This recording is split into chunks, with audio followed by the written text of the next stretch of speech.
तो उन्होंने इस चीज़ को उछालना शुरू कर दिया मीडिया के सामने, और उन्होंने इस तरह से प्रोजेक्ट करने की कोशिश की जैसे कि खुदा न खास्ता पता नहीं मैंने क्या कर दिया है, और मिसगाइड किया कि जी इलीगल ठहर रहे हैं और ये कर रहे हैं वो कर रहे हैं, जहाँ लेकिन इस तरह कोई बात नहीं थी। मैं इलीगली बिल्कुल नहीं ठहरा था, क्योंकि मेरा एप्लीकेशन जो था वो पिछले महीने जब सबमिट हो गया था, तो मैंने अपनी नीयत जो थी वो साफ जाहिर कर दी थी, जिसके तहत ये था कि भाई मेरा वीज़ा एक्सपायर हो रहा है, बराए मेहरबानी आप मेरा वीज़ा रिन्यू कर दीजिए, क्योंकि मुझे कोई शौक़ नहीं है इलीगली रहने का। तो वो एक चीज़ आपने बिना कहे अपने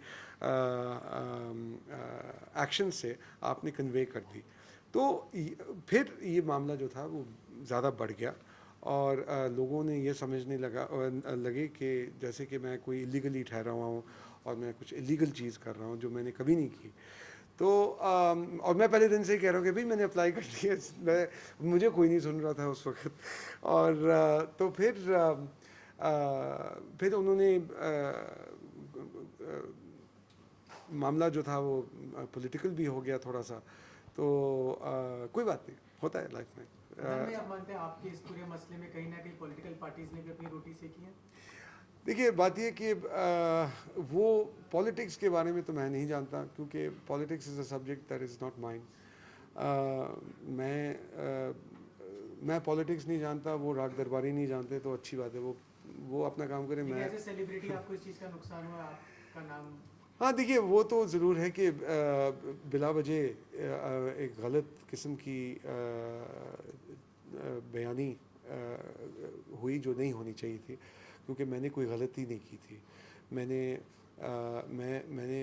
कंप्लीट रूल ऑफ लॉ को फॉलो किया, और जो कानून है उसको बिल्कुल फॉलो किया था, और मेरे ऊपर ये गलत इल्ज़ाम दिए जा रहे थे, तो ये ज़्यादती डेफिनेटली थी, उसकी कोई ज़रूरत नहीं थी और नाजायज़ थी। लेकिन मैं फिर भी ये कहूँगा कि उनकी फ़ॉल्ट नहीं है, क्योंकि उनको उल्टा मिसगाइड किया गया था। क्योंकि जो फैमिली कोर्ट जहाँ पर ये चीज़ उठाई गई थी, वहाँ से ये बात शुरू हुई। मुझे पता है कि उन लोगों ने मीडिया के सामने लेके आए, और फिर उसके बाद कुछ लोगों ने जाके उनको यही मिस इन्फॉर्मेशन जाके पकड़ाई, और उसकी वजह से उन्होंने रिएक्शन दिया। तो it is not their fault, they were misguided.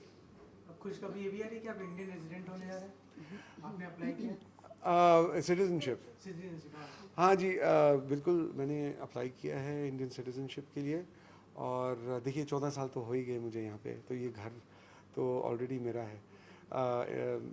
मैं अपने आप को एक मुंबईकर समझता हूँ, मैं अपने आप को इंडियन ऑलरेडी दिल से समझता हूँ।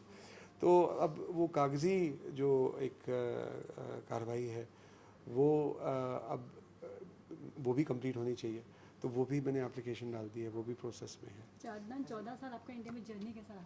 बहुत खूबसूरत, बहुत खूबसूरत। और सबसे खूबसूरत चीज़ इस सफ़र की है कि अभी भी बहुत कुछ है सीखने के लिए, बहुत कुछ है देखने के लिए, बहुत कुछ। इंडिया में आपके काफ़ी फैंस होंगे, अपने फैंस को कुछ कहना चाहिए? मैं अपने सारे फैंस को ये कहना चाहूँगा कि सबसे पहले तो बहुत बहुत शुक्रिया। आप लोगों के प्यार की वजह से आज तक मैं अभी तक ज़िंदा हूँ, क्योंकि जिस प्यार के साथ आप सब मुझे पकड़ते हैं और इज़्ज़त देते हैं, उसके बगैर मैं कुछ नहीं हूँ। और आप सबकी बहुत बहुत सपोर्ट, बहुत बहुत शुक्रिया मैं करना चाहता हूँ। एंड एक आर्टिस्ट ऑडियंस के बगैर कुछ नहीं होता, और मेरी ऑडियंस जो है जितना मुझे प्यार करती है, वेरी ग्रेटफुल। अच्छा अदनान, ये जानना चाहेंगे कि भारत में आप 14 साल से रह रहे हैं जी, क्या पाकिस्तान को मिस नहीं करते, वहाँ की जो सुनने वाले हैं उनको मिस नहीं करते? यहाँ पे ज़्यादा प्यार मिलता है कि क्या मतलब क्या वजह क्या है? नहीं ऐसी बात नहीं है। देखिए बात ये कि एक आर्टिस्ट जो होता है, आर्टिस्ट जो है वो ये नहीं देखता कि मेरा ये फ़ैन जो है ये श्रीलंकन है, या ये बांग्लादेशी है, ये इंडियन है, या ये पाकिस्तानी है। वो देखता है कि भाई आपको मेरा गाना पसंद है, मेरे लिए इतना ही काफ़ी है। तो प्यार जो है वो सब जगह से आता है। मेरा घर यहाँ पे पिछले 14 साल से है और अब मेरी कर्मभूमि यहाँ पे है, तो मेरे लिए यहाँ पर जो जितना मैंने अपनी ज़िंदगी में कहीं पे इतना वक्त नहीं गुजारा जितना मैंने यहाँ पे गुजारा है, 14 साल। मैक्सिमम अगर मैंने कहीं गुजारा था तो वो इंग्लैंड में था, वो 8 साल था। तो और जब मैं स्टडी कर रहा था, तो उसके बाद मैंने कहीं पे इतना वक्त नहीं गुजारा, तो इसलिए लगाव मेरे लिए होम जिसे कहते हैं वो यही है। Thank you guys. Thank you so much. हाँ, हाय, मैं हूँ अदनान सामी और आप सबको दिवाली की शुभकामनाएं। Thank you. Thank you so much. Thank you very much, everyone.